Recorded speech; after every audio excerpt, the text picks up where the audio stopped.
Baiklah, bismillahirrahmanirrahim. Assalamualaikum warahmatullahi wabarakatuh.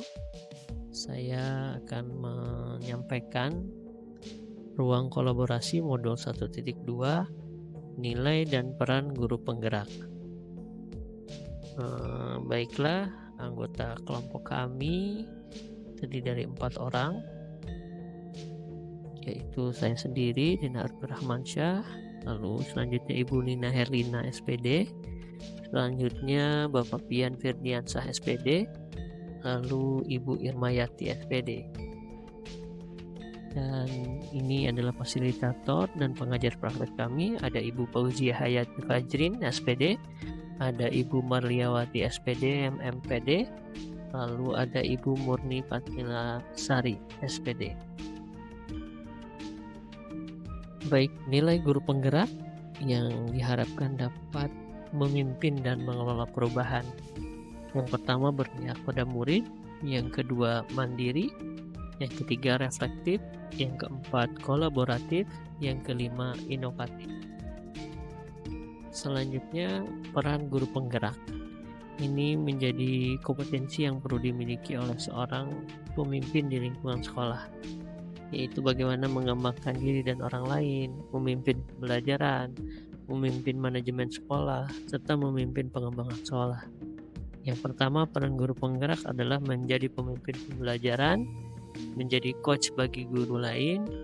Yang ketiga, mendorong kolaborasi. Yang keempat, mewujudkan kepemimpinan murid. Lalu yang kelima, menggerakkan komunitas praktisi. Adapun kekuatan nilai dan peran anggota kelompok 1, pertama saya sendiri bahwa nilai dan peran yang sudah ada yaitu berpihak kepada murid, bagaimana mewujudkan kepemimpinan murid.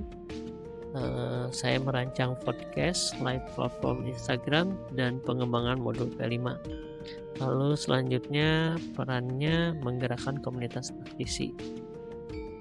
Nilai-nilainya berpihak pada murid, reflektif, dan inovatif.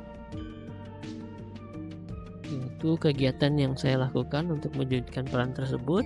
Yang pertama adalah analisis kebutuhan peserta didik. Yang kedua, inovasi kegiatan pembelajaran. Yang ketiga, terlibat aktif di komunitas praktisi. Selanjutnya, strategi yang saya lakukan untuk mewujudkan peran tersebut.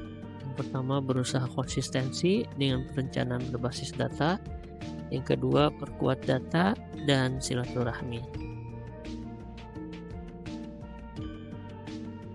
Ini dokumentasi peran yang sudah dilakukan sesuai dengan nilai yang dimiliki, berupa flyer, kegiatan live Instagram, kegiatan webinar, dan kegiatan project P5.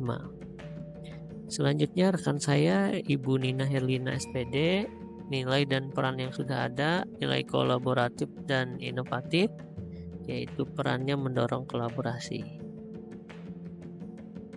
Kegiatan yang dilakukan Ibu Nina untuk mewujudkan peran tersebut, pertama, peran mendorong kolaboratif dengan orang tua siswa dan pemerintah setempat serta instansi lain seperti puskesmas dan dinas lingkungan hidup.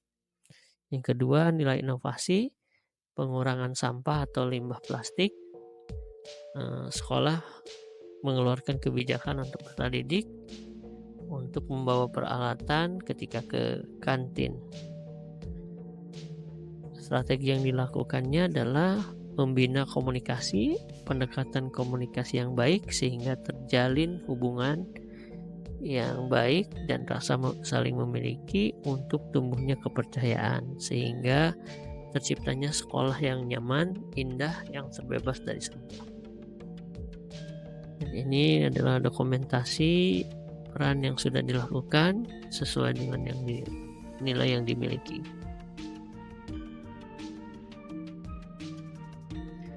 Selanjutnya Pak Pian Firdiansah SPD, yaitu nilainya berpihak pada murid, perannya mendorong kolaborasi, melakukan pembiasaan dari diri siswa, Mikasa nama programnya, Mikanya Kasakola. Lalu selanjutnya menjaga kebersihan diri dan sekolah, Lisa lihat sampah dan ambil. Kegiatan yang dilakukannya adalah terlibat langsung di lapangan, lalu ikut terlibat di Sabtu Bersih. Strategi yang dilakukannya untuk mewujudkan peran tersebut yaitu melakukan pembiasaan, yang kedua berusaha konsisten. Inilah dokumentasi peran yang sudah dilakukan sesuai dengan nilai yang dimiliki.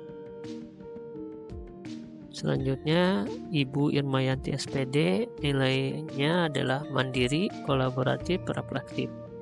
Perannya menjadi coach bagi guru lain.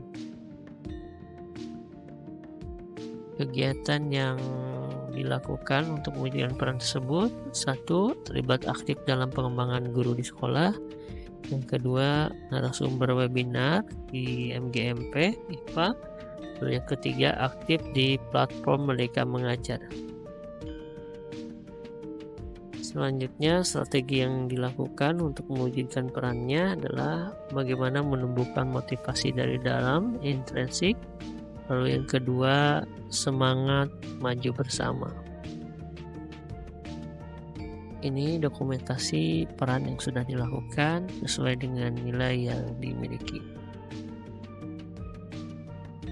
Selanjutnya, rancangan kegiatan berdasarkan peran dan nilai yang kami miliki bersama, yaitu kami mengembangkan aktivitas pelatihan, perencanaan proyek penguatan profil pelajar Pancasila P5 di sekolah dengan tema gaya hidup berkelanjutan, bahwa perencanaan ini dapat dikembangkan sesuai dengan kebutuhan dan kondisi satuan pendidikan, jadi masih bisa diubah.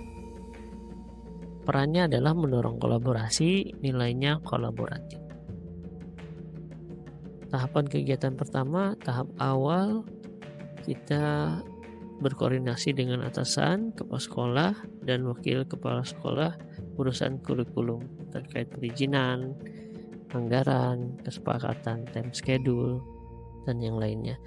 Lalu yang kedua adalah menyiapkan ekosistem sekolah, tim struktur, dan tim Monep V5, penyusunan tim Pokja, pengembangan modul, lalu menyusun tim Monep dari internal sekolah, lalu kesepakatan rutin, penguatan peran pendidik, dan selanjutnya adalah tahapan kedua, yaitu pelatihannya, bagaimana mendesain proyek penguatan profil Pancasila, bagaimana menumbuhkan kolaborasi masyarakat, guru tamu, FOMG, LSM, ormas kepemudaan, instansi pemerintahan, dan swasta. Menyusun proposal kerjasama, menyusun model proyek, dan menyusun kolaborasi antar kelas atau antar mata pelajaran. Selanjutnya, tahapan ketiga, bagaimana mengolah asesmen dan melaporkan hasil proyek penguatan profil pelajar Pancasila, yaitu mendokumentasikan kegiatan proyek profilnya, evaluasi dan tindak lanjutnya, refleksi dan rapot P5, lalu penyusunan dan pendampingan perayaan hasil belajar. Yang ketiga, rencana tindak lanjut dan koneksi antar materi. Manfaat kegiatannya yaitu satuan pendidikan dapat melibatkan masyarakat untuk merancang dan menyelenggarakan proyek penguatan profil Pancasila dengan salah satu tema yang dipilih adalah gaya hidup berkelanjutan. Bahwa manfaat kegiatan, pendidik mendapatkan penjelasan mengenai pelaksanaan proyek profil Pancasila. Yang kedua, satuan pendidikan dapat menyelenggarakan workshop ini, pelatihan ini, yang secara langsung dapat diimplementasikan secara bertahap. Peserta didik dan masyarakat secara kontekstual berbasis pada kebutuhan masyarakat atau permasalahan di lingkungan satuan pendidikan. Yang keempat, mendorong proses kolaborasi. Diharapkan budaya kolaborasi dapat tumbuh dengan senang bekerja sama, saling mengapresiasi, dan saling memberikan dukungan, terutama keluarga, satuan pendidikan, dan masyarakat.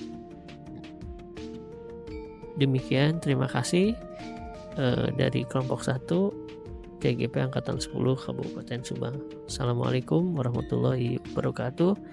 Salam dan bahagia.